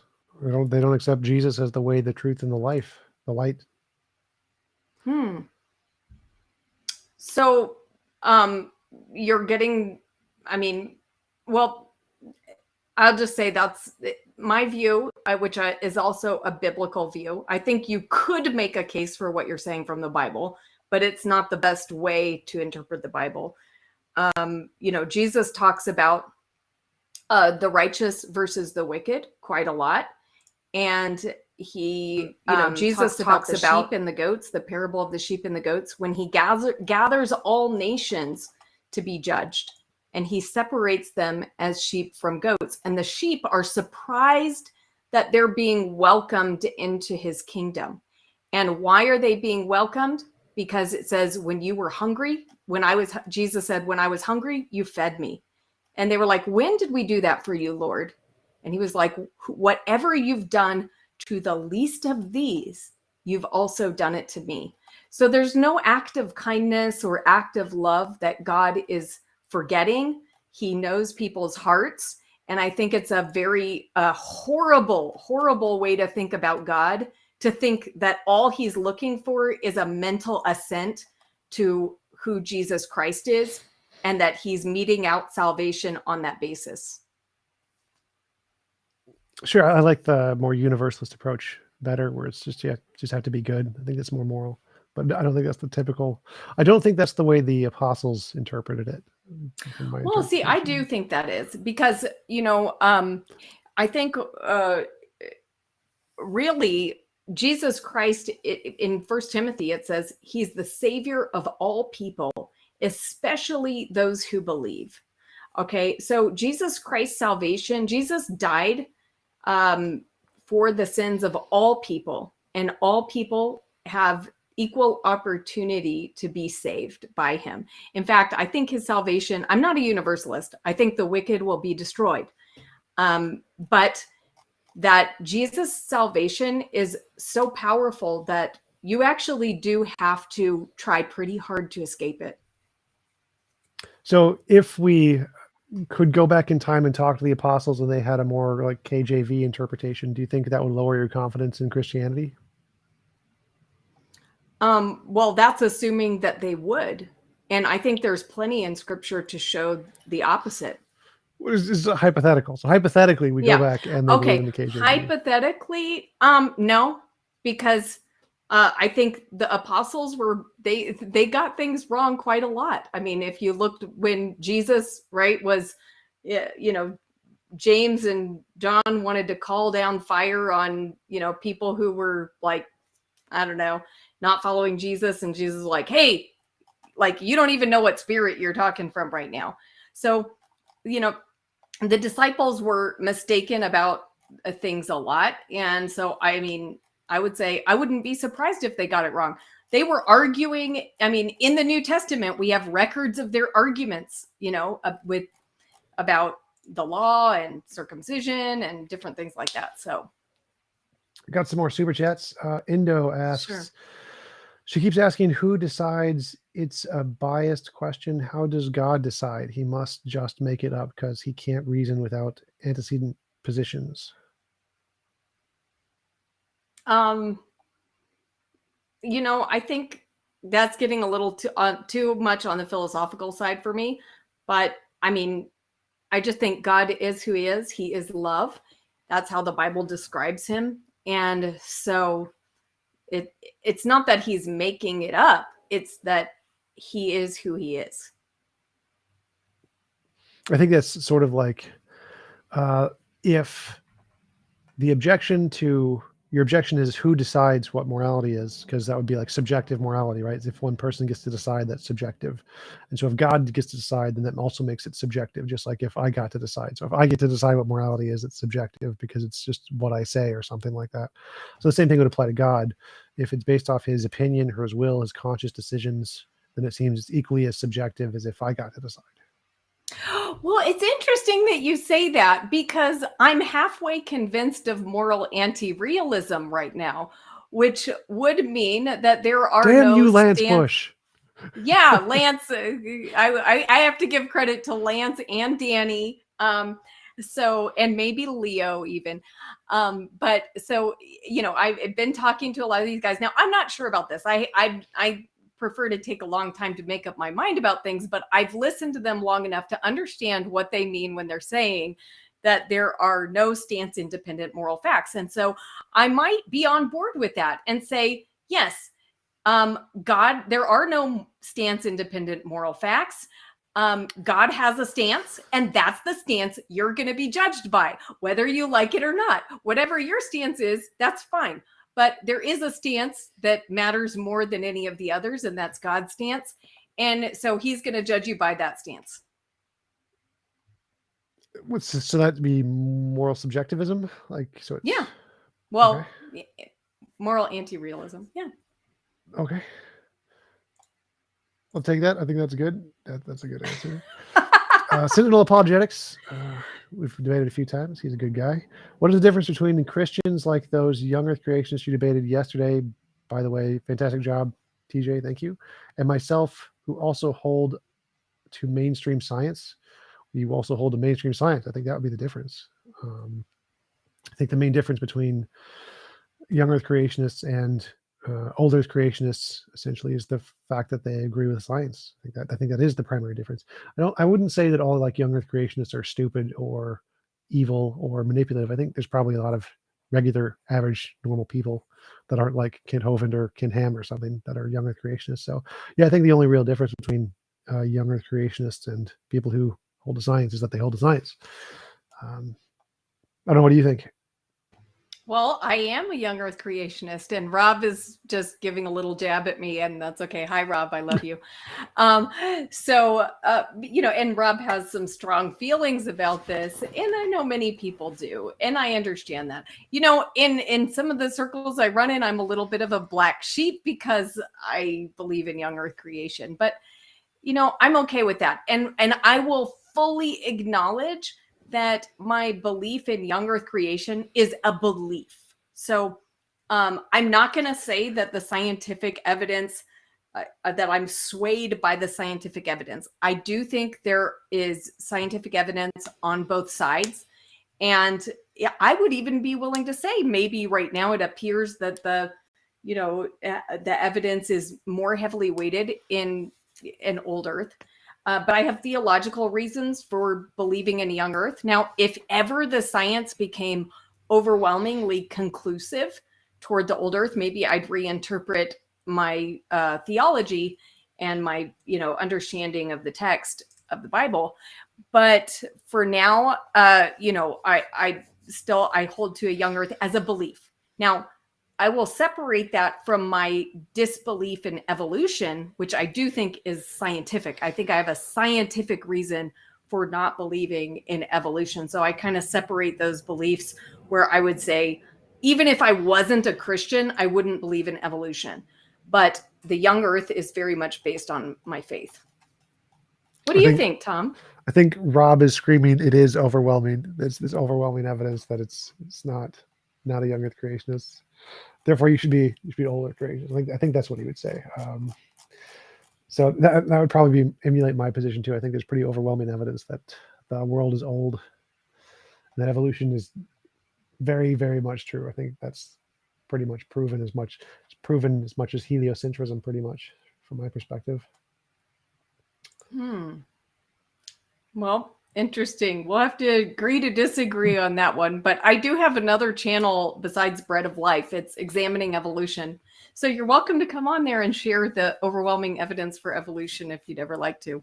Sure. I just did a debate with Kent Hovind, right, where we discussed that briefly before he yelled at me for not knowing what he doesn't know what novel means. So. Okay, cool. So, I mean, how did the debate go? What did you think about it? Well, it was funny, but both of my last two debates with Kent were very funny, because my last debate prior to this one, we got stuck on this one point. He said cows can't come from non-cows, and I said non-Kents can't come from Kents, and that was what we debated. Can a non-Kent come from a Kent, and why do we have evidence of that? And he's like, oh, well, you can use DNA evidence. And I was like, okay, then I think we know who won that debate. And this one, it was just he wanted to give testable predictions for creationism, and in science, what we care about is novel testable predictions. I can predict that I'm going to pick my nose in 5 seconds, but that's not evidence of anything. No one cares if that's true. So you have to predict something new about the world that we don't know yet. And he didn't understand the difference between a novel prediction and a status quo prediction. And I was trying to explain it to him for about an hour. I don't think it worked. Okay. Well, and what are your favorite types of debates to do? Because it seems like you do a lot of debating. The ones that give me money and hot blondes, those are my favorite ones. Is that how you met your Instagram model? Sort of. She did like the fact that I was a YouTuber. That was probably one of the contributing factors to how we got into a relationship. So yeah, I think it was a big part of it. But yeah, I've never enjoyed speaking to people. Like I forced myself to do it to try to become more social, and I do it as a job, but I don't actually enjoy talking to people. It's never been a thing I enjoyed. Like for the first 20 something years of my life, I never spoke to my parents or my sister or any friends. I probably due to my autism, I just don't. Human interaction and conversation has never been a thing I get a lot of value from. Interesting. So do you feel like that's changed now? Like, no, not even a little bit. No. Now I'm just better at pretending. So then what drives you to talk to people on YouTube? Like why pick this job? Money and hot blondes. That is the motivation. Like I prefer doing this because I get to work like an hour or a few hours a day, as opposed to like 8 hours a day. So that's a significant advantage of working on YouTube. And I get to sit in a nice comfy chair and talk to people, occasionally yell at people. But it's a much preferable job to McDonald's, Starbucks, Toys R Us. Speaking of yelling at people, I've noticed I feel like you've kind of changed a little bit since I first saw you, because I've known you for who you are for a long time. And most of the time when I saw you talking to people, you'd be like, shut up, you're stupid, shut up, shut up. Like, then sometimes you just leave the conversation if, they weren't conforming.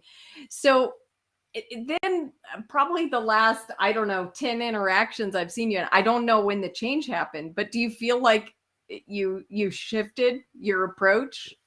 It's actually the opposite. So if you go to my earliest videos, my earliest conversations, I was always trying to be extremely polite to people. So I think I'm up to 700 something videos. So I've been doing this for quite a while. But unfortunately on YouTube, the most popular videos are the dumpster fires, the screamy, yelly ones. Those are the ones that get most of the traction, most of the algorithm. So like my top 10 most viewed videos are Darth Dawkins, Batman, Matt Slick, Jay Dyer, all yelly, screamy ones. And so those are the ones that mostly get pushed out to other people. But the way I started, I never did that. I specifically was trying to not do that as a way to build social rapport and social skills. And I started to do that later. And so the people who've watched my channel since the beginning have noticed that I have changed and that I've become more freely able to yell at people than I used to. But I usually only yell at people if they're doing either interrupting me a lot or making me repeat myself a lot. Those are the two things that really irritate me the most. Everything else I don't really care about. Yeah, okay, cool. Do you have some more super chats? Roy Lewis asks, how do you reconcile that if you had been born in Cabal, you would be Muslim, or in Mumbai, you'd be Hindu? Well, I would say that's probably true. So I wouldn't argue with that. But does that mean I would have less opportunity to know God or to have salvation? No, I don't think so. So do you think people could have salvation if the country has never heard about Jesus or God? It's just by trying to be good? Yeah, I do. So, but what I don't want people to hear me saying is that there's any way outside of Jesus, like, to be saved. I believe Jesus is the reason that all people can be saved. So Jesus is no one comes to the Father except through Jesus. The question is, do they have to have knowledge of God's plan of salvation in order to be saved? And I think the answer to that is no. I think people can be saved without the knowledge of how they're being saved. So we technically didn't actually need the Bible then. Like, if no one recorded what happened to Jesus, still everything would be fine. Yeah, I think if the event happened that Christ died for sins and was resurrected, we're still in the same situation if we had no Bible than if we had a Bible. I'm imagining Monty Python. The true Messiah was Brian. He was the guy to the left of Jesus, and just nobody knew about him, and just we're all going to be saved because we're just good people. We all thought it was Jesus. It's like, nope, it was the other guy. So what like, you smiled when I said that. Is it because of the Life of Brian reference, or what was? Yeah, because if you don't need to know who the Messiah was, for example, you don't need to know who the Savior was. It could have just been any random guy who like tripped and fell and just broke his neck or something, and he died for your sins. And everyone here is worshiping Jesus, saying Jesus is the way, the truth, and the life. And we get to heaven, it's like, no, it was Bob. Bob was the way, the truth, and the light. But it's okay, because as long as you're a good person, you're allowed into heaven. So literally, no one could know this. There'd be 0 people who actually know the true Messiah. But we're all going to be saved. Just be surprised at the end because it was Bob. Yeah, well, if we get there, that's a good thing. And Spartan theology says, what do people need to be saved? And my answer is they need a savior. And if you're asking savior from what?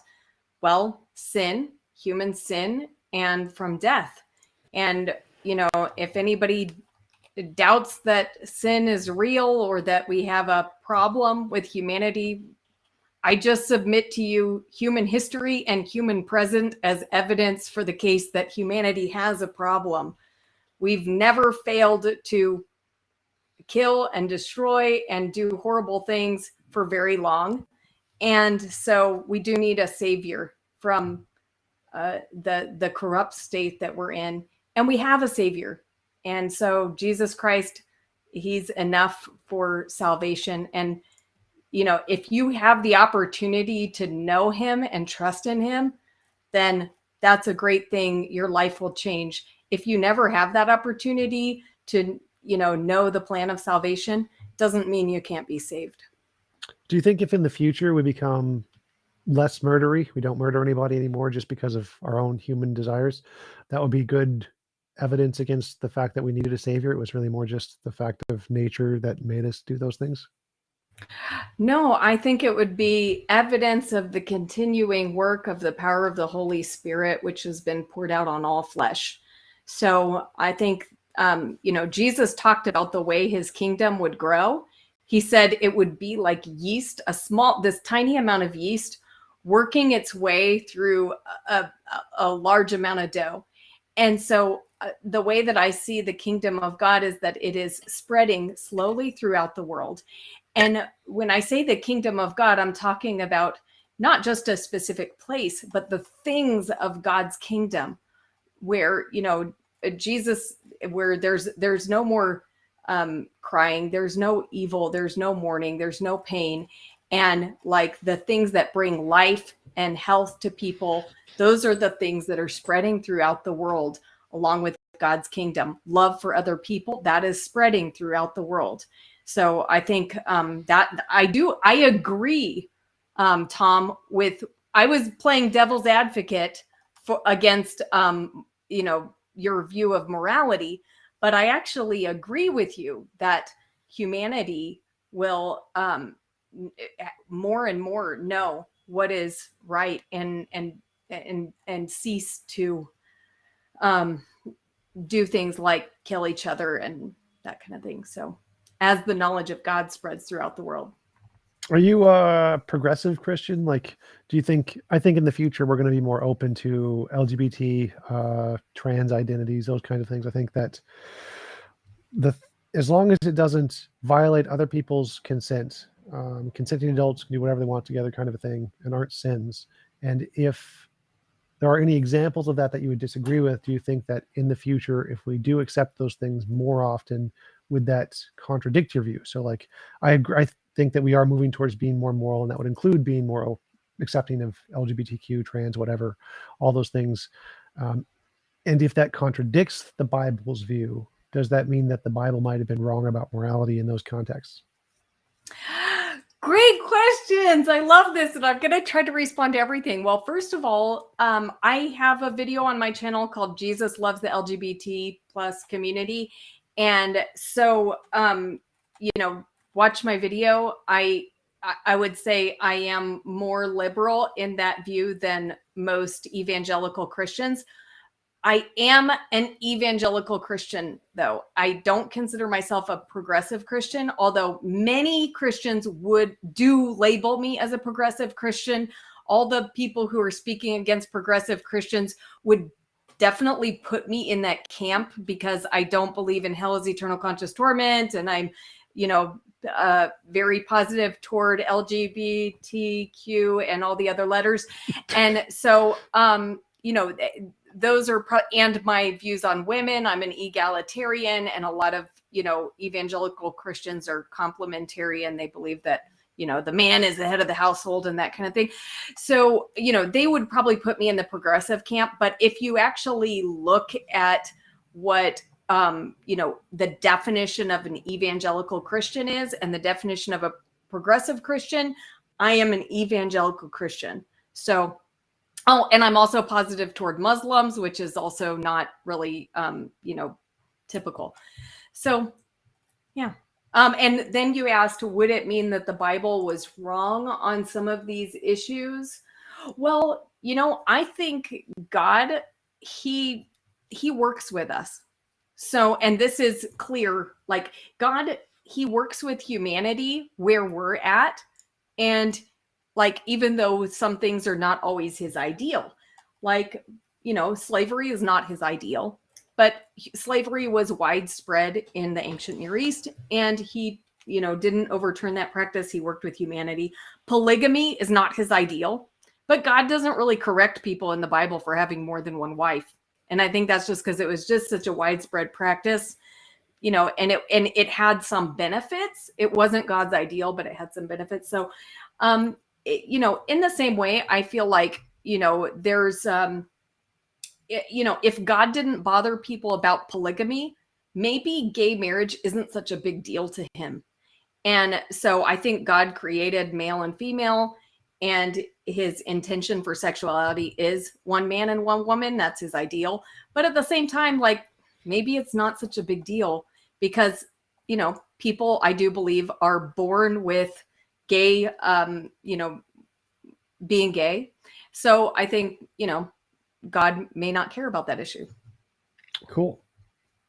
Udolph had a super chat. Social Darwinism isn't a tenet of evolution. So like killing people for your own needs or survival of the fittest isn't something that's prescribed by evolution. So doing that wouldn't necessarily be consistent with following evolution or something, because evolution doesn't really care. Doesn't prescribe that. Oh yeah, I agree with that. I'm just saying how I would kind of approach it if I believed that. That's fair. Woody Woodpecker asks, can't you tell us about the time God spoke with her? Wait, I'm sorry. I missed the middle of the question. Can she tell us about the time God spoke with her? Okay. God has spoken to me many times. I could talk about one particular time, but it's kind of something that happens on a regular basis. Now, God doesn't always speak to me exactly when I want him to speak to me, but he has a lot of different ways of speaking to me. So sometimes, I don't know. Cool. That's all the ones I've got. You have any more super chats? Questions? Awesome. Oh, I don't do super chats. I don't make money off YouTube, but what? Like, okay, that is the most crazy thing I've heard you say just ever, all day. Really? Yes. Well, you know what? Even worse than the babies thing, worse than like trusting God under. No, that is it. That was the one. Well, you're tempting me. You're tempting me because you're sitting at home and you're making money off YouTube, and man, that would be really nice. But when I started this channel, I just really wanted to keep my motives pure. Like, my motive is for people to know the Lord. And I'm afraid of mixing my motives. So I just want to keep it pure. I don't want to take people's money. I just, even I don't make money off ads or anything. I'm not monetized. And it kind of bummed me out when YouTube started putting ads on videos, even if they're not monetized. But anyway, what tell me about that, the craziness of it. Tempt me. Oh, it's because my motives are all money and hot one. So it's like the 100% motive. That's my Jesus of YouTube. That's why I YouTube. So just an ironic joke. But yeah, I'm full time, so I make about 50,000 a year off YouTube, something like that. What? Oh my goodness. Now, where is the bulk of that coming from? Is it ads? Is it super chats? Is it what's happening there? Donations. So PayPal, Patreon, YouTube subscriptions. Ads is not as much. I have some merch sales, and I get paid to travel around and do speeches and things. Shout out to the Black Non-Believers cruise in November. I'm a speaker, so I get to go they're paying for me to go on a cruise to Mexico for 7 days, and I get to talk like a few times or once or something. Wow, that's amazing. Yeah. Hope to be as big as Destiny one day. I'm jealous of his massive YouTube following. Cool. Are there any final thoughts you want to share with me? We've been going for 2 hours almost. So this has been really wonderful, by the way. Yeah, it was great talking to you. Wonderful conversation. Really appreciate you having a conversation with me. Really enjoyable person to talk to. I think much less unpleasant than Kent Hovind, for sure. I just had a debate with him a few days ago. So, but yeah, really appreciate it. And I think that was a good time to wrap up for sure.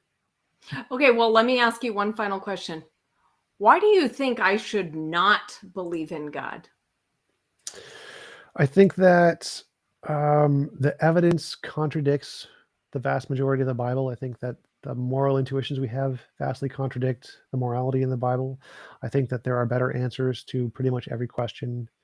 I think that saying we don't know about things like the origin of life is a better answer than positing that God did it. I think that from pretty much every epistemic and evidential route we have, it doesn't lead to the things that the Bible says. Okay. And I think we can make a better world ourselves than what the Bible describes. I think that's probably the biggest one.